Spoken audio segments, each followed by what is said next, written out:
Hello, my name is Josh Atkinson, and you have once again stumbled upon my portrait painting YouTube channel with an occasional, nope, flower. Um, this week we are getting back to portraits with this. Look at that varnish. Look at who varnished his painting like a grown-up. Of course now he can't photograph it. Okay, that's better. So yeah, I'm gonna show you how I painted this gentleman. I just thought that he had a really striking combination of features of things that we, not to get like deep or weird or whatever, but things that we as a culture value more or value less. Um, I just thought it was interesting, and I think the end result uh, really typifies the portrait style that I am getting into. So without further ado, here is the time lapse.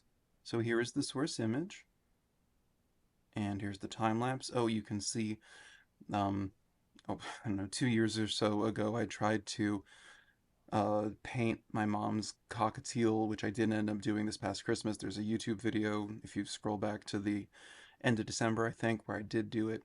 But that was back before I kind of understood my paint process, and so I thought, let's try drawing it with the pencil first, which, as you can see uh, in my current videos, is something that I absolutely have never gotten to work. I want to just paint, not draw. So anyway, so I start with my Andrew Loomis kind of circle, and I locate the subject's eyes and paint every other facial feature in proportion, proportional relation to those eyes. So, so yeah, this was just some random man that I saw on an interview for, I want to say, uh, I can't think of it. Anyway, it's some political um, sort of socialist news rag online that I follow on Instagram. More Perfect Union, that's what it's called. Highly recommend. Anyway, um, I don't. I guess I was drawn to him because there was a pretty clear light source. Like the light is coming from the left, so the right side of his face has a delineated shadow, and that's always going to help you. But I also just thought there was this unique marriage of, and this might sound a little mean. I don't mean it to sound mean. I don't mean it to sound judgmental. Everybody's into what they're into. There's a pot for every lid for every pot, whatever. But this man had this combination of features that I'm generalizing, but that really do meet the Western ideals of masculine beauty, and other features that didn't. I thought the very arched, defined eyebrows and these really, as you saw in the source image, these beautiful, piercing, vibrant eyes. It was really very conventionally beautiful, but he also was significantly overweight, and as you'll see with the brushstrokes that are coming down the pike on this painting, he had a lot of, I'm not going to say discoloration because I'm a redhead. I'm basically pink. You can see my blood through my skin. He had sort of rosacea, sort of very red cheeks. And um, I, when I found this image, uh, I had run out of kind of super intense emotional images. Some of my previous videos feature friends of mine who sent me really starkly lit, really like images of them screaming or crying or laughing maniacally. That's what I prefer to paint, is high contrast, highly emotional portraits. But you run out of that, and I paint every day, so I run out of source material pretty fast. But so I was trying to figure out a way to apply my style to more to images that you'll see, on the internet, just random people, like normal looking people in normal expressions and with perhaps less than optimal lighting conditions. So so yeah, that's what drew me to this dude. It was this marriage of beauty and facial features that Western society does not, you know, um, champion, doesn't give a Calvin Klein modeling campaign to or something. So, but that became such a fun opportunity to, like, I really let the redness in his cheeks be more intense than it really was, because that is part of my style, like pushing color and pushing well, all kinds of facial features just to the brink of compromising the likeness. If you've watched my other videos, you've heard me say that before.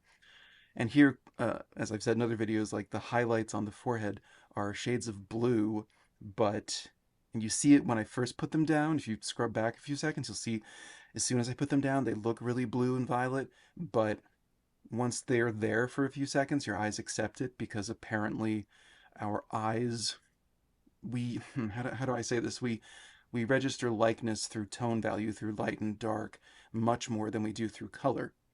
So the color that you put on an object doesn't necessarily have to be truthful to that object. You know, it doesn't have to be realistic.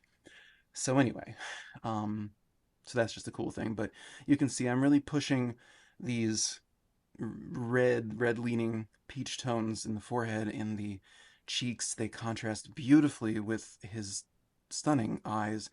Um, I also, I don't know, I'm not going to think of a way to say this that sounds smart, and I know that sometimes people sound pretentious when they talk about something that is not conventionally attractive, but they talk about it being beautiful. There was something so beautiful about the double chin, the light cresting under the chin onto the double chin. It was so soft. I'm failing to articulate, but there's just something really beautiful. I mean, I guess if you're a portrait painter, you like skin. I guess you have.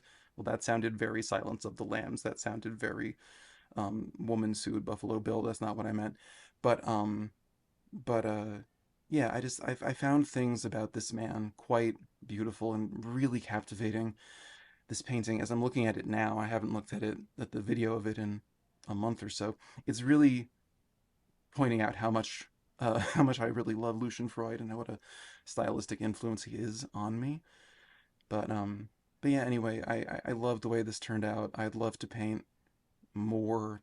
Um, I don't know, people with this unique combination of facial features. Yeah, I'm quite happy with how this one turned out. So yeah, that is the final image. It is a 5 by 7 inch oil painting on a canvas panel. So then that is how we arrived at this portrait of some man on the internet. Haven't figured out how to title these paintings yet, by the way, but whatever.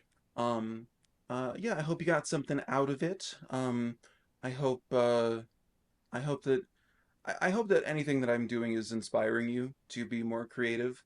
I got 72 subscribers as of this week, and it's not PewDiePie numbers, I realize, but it's really encouraging and cool to I don't know, just if I subscribe to a channel, it's because I genuinely like it, so it's a nice feeling. So thank you for those of you who have subscribed. If you enjoyed this video, please feel free to do the same, um, and click like and all that stuff. As always, I'd love to hear uh, any thoughts or suggestions or requests for things you'd like to see me paint in the future or topics to cover. But yeah, I don't know. I'm digging this process. I'm really digging this painting, and I'm going to my first art fair ever in a week. So I don't know. Hopefully things sell. I don't know. I'll fill you guys in on how all that goes next week. But till then, have a creative 7 days, and thank you for watching. All right, bye bye.